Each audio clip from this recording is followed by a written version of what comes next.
বারবার খবরের শিরোনামে উঠে আসে গুলশান কলোনি। কেন গুলশান কলোনি বারবার খবরের শিরোনামে উঠে আসে তার পিছনে কারণ হচ্ছে যে এই বিপুল সংখ্যক জমি এবং তার পাশাপাশি মাছের ভেড়ি।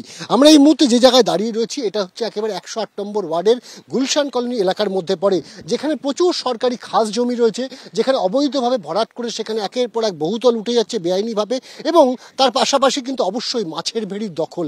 এই সমস্ত কিছু নিয়েই কিন্তু রাশ যার হাতে থাকবে তার কাছে কিন্তু থাকবে এলাকা, এমনটাই কিন্তু মনে করেন এখানকার স্থানীয় মানুষজন।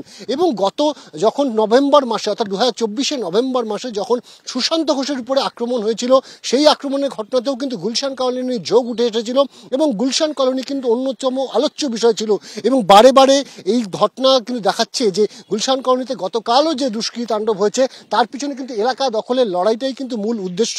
এলাকা যার হাতে থাকবে তার কাছে কিন্তু থাকবে মাছের বেড়ি এবং এই সরকারি খাস জমি, যে সমস্ত জমির উপরে অবৈধ নির্মাণ এবং বিভিন্ন জায়গা থেকে কিন্তু মানুষজনকে এখানে এনে বসিয়ে দেওয়ার একটা তাগিদ, সেই জায়গা থেকে রূপার্জন হয় সেই কোটি কোটি টাকা। সেই টাকাই কিন্তু মূল উৎস এই গুলশান কলোনিকে কেন্দ্র করে এখানকার রাজনীতির এবং তার পাশাপাশি এখানকার দুষ্কৃতী রাজের। ক্যামেরা দিব্যেন্দু সিংহর সাথে অনির্বাণ বিশ্বাস, এবিপি আনন্দ, কলকাতা।